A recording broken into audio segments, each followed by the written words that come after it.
Barry Jenkins, a guy I love and a guy I'm really happy to see back in the news. You know Barry Jenkins directed Moonlight, the Oscar winner, and also the very underseen If Beale Street Could Talk, based off the terrific, absolutely terrific James Baldwin novel.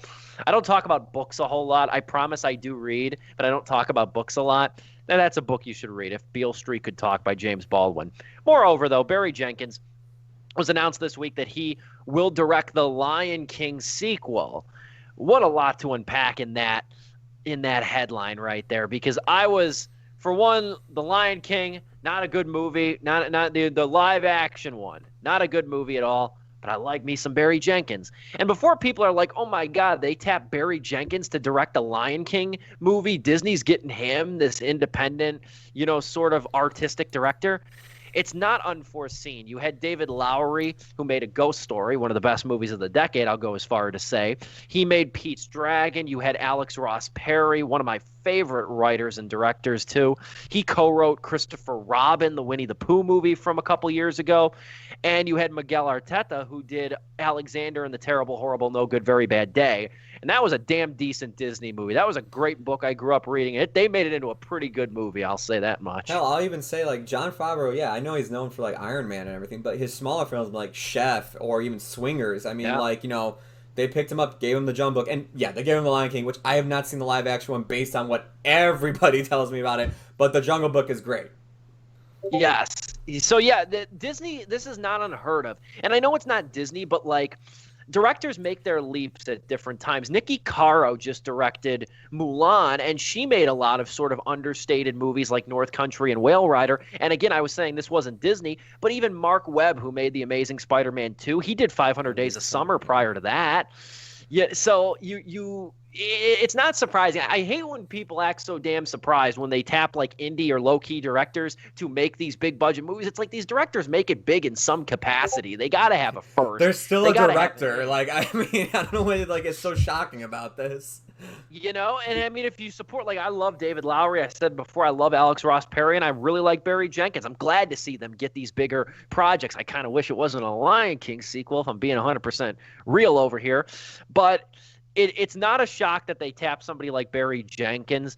The interesting thing is going to be, I wonder, and I don't think it's probably going to be the case, I wonder how much Jenkins is going to get to talk about, like, or how much input he's going to get with the script.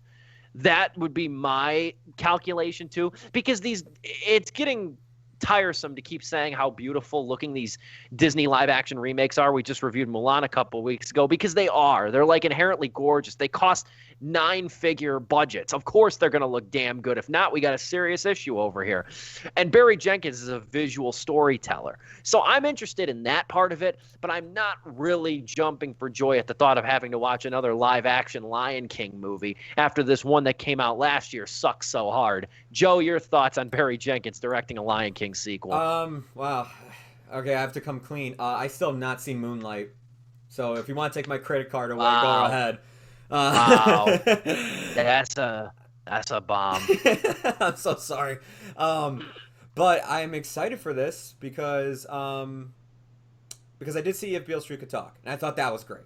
I just have not seen Moonlight.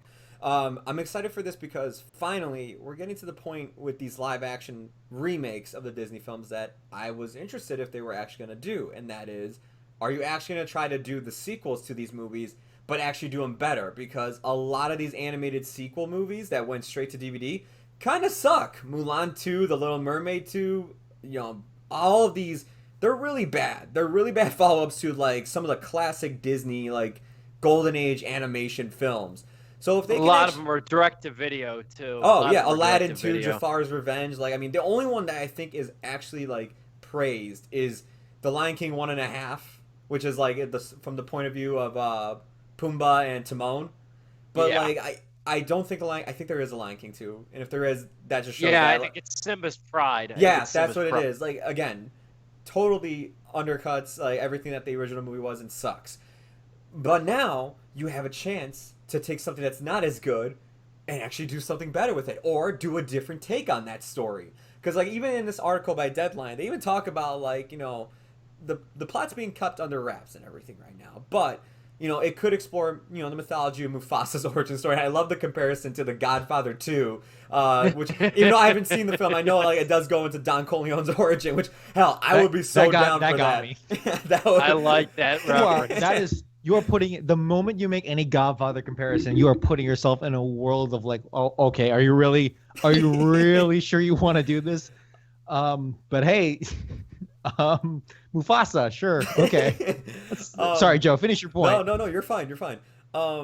God, like, hearing this, it got me actually really happy because I would love to see them do this with some of the other ones they did. And if they want to do a different take on a sequel story, or if they want to remake the animated story but actually change a few things to make it better, well, now this is your chance. And this is going to make money because guess what? It's a sequel to The Lion King, and you're going to put a lot of money into this, and it's going to go into theaters once theaters reopen, of course, safely. And I'm assuming that it's going to knock it out of the park. I wonder too, I mean, this probably has nothing to do with it, but I wonder too if it's just like, crap, the coronavirus is kind of delaying a lot of our productions of movies. We need to do something that has a lot of voice acting, but we can't use Pixar right now because they're working on stuff. So screw it, we'll just make a Lion King sequel since that's all voice acting and we can animate it with CG. But yeah, Dom, what are your thoughts, man?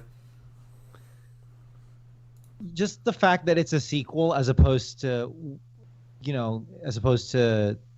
yet another, like, I don't know, what's left. What do they have left to do in terms of the Renaissance? Well, not even Renaissance. It can be Golden Age too. 101 Dalmatians. Oh my God! No, they already did that. They already did the live that. action remake of that, and it was perfect. So shut the. Oh, they did. Yeah, that's right. But they're doing a Cruella de Vil origin story. That's what they're doing. Are you serious? Yeah. I guess Sleeping Beauty. Sleeping Beauty's another one. No, but they already did that with Maleficent, right? Yeah. Oh, Kinda, okay. kinda, They're doing Kinda. so what that movie did with Maleficent, they're doing that, but with Cruella de Vil, and Emma Stone's playing Cruella de Vil. Okay, Snow White. Said that. Snow White. Snow White. I don't think they actually have done Snow White.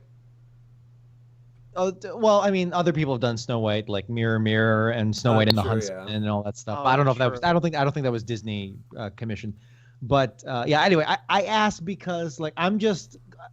It's whatever. I'm not too jazzed about it either. But the fact that it is kind of new territory for Mr. Jenkins to be able to play with, maybe. Again, we'll see about the script, how much input he really has for something this big budget and this Disney. But you know what I mean when I say Disney. But that is the one hope I'm trying. That is the one optimistic thing I'm trying to pull out of this because I'm just tired of him, man. I mean, Disney's not tired of the money. Disney is not tired of the millions of dollars, tens of millions of dollars they are raking in hand over fist, baby.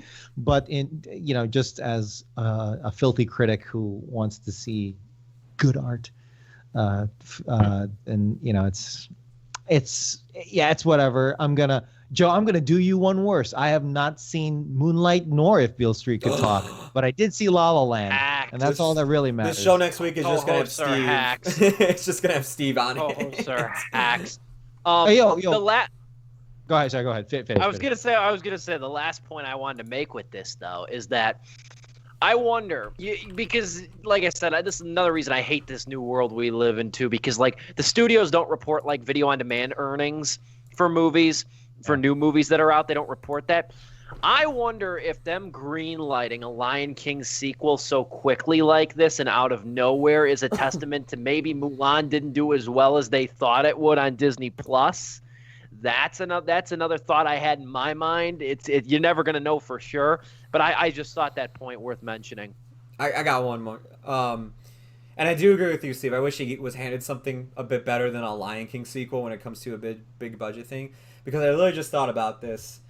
Why not? Because this movie, I feel like, got undermined at the box office and no one talks about it. Why not do a live-action remake of A Princess and the Frog and have Barry Jenkins direct that? Oh, yeah. There you go. That makes sense. I would show up for that a hell of a lot Style quicker can be than the Lion there King because too. of the New Orleans, New Orleans, swamp, and everything. Yeah. That, to me, I think will be a better setup for him, man. And you know what? If this does well and they want to hand him another one, honestly, I would love to see that film get remade into a live-action thing because I feel like, even though I think it's amazing animated, it's just like, well, at least give this movie another, life source to make, its actual, glory.